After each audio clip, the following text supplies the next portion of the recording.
तपाईँको मेरो सतो मेरो आत्माको लागि के उत्तम त्यो फुलबाटोको तारा बिहानको त्यो तारा कति उत्तम छ त्यो मेरो आत्माको कति उत्तम छ मेरो आत्माको सबै छोडी आउँछु कहिले बिहानलाई नसोधी कति रमाइलो छ मेरो यो मनमा असै अलिकति रमाइलो गरेको थिएँ आज मैले ब्लग बनाउने आज कामबाट छुट्टीबाट आएको काम आउँदा आउँदै अलिकति गयो गाइजहरू फेरि मौसम अलिकति उनी छ जस्तो राम्रो छ अनि भनौँ न आजको चाहिँ एउटा राम्रो दिन पनि रहेछ त्यो भनौँ न राम्रो दिन छ त्यही भएर दिनमा अलिकति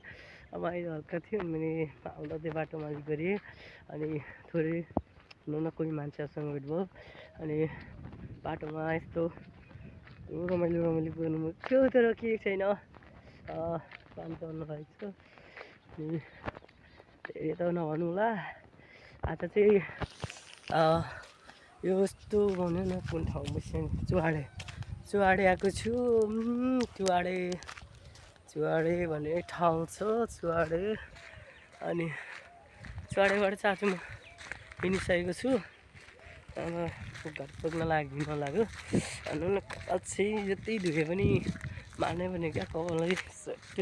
कपाललाई चाहिँ यस्तो हुन्छ अब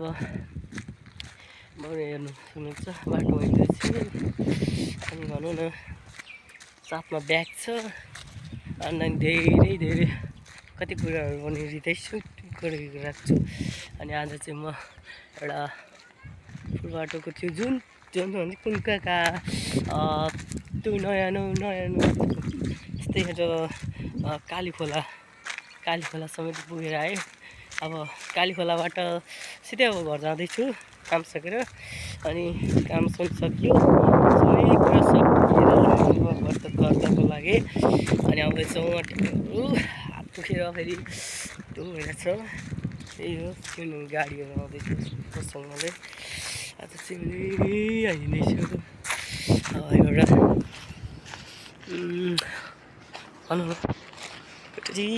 चिसो घाँस पनि छ राम्रो छ जस चिसो चलेको चिसो चलेको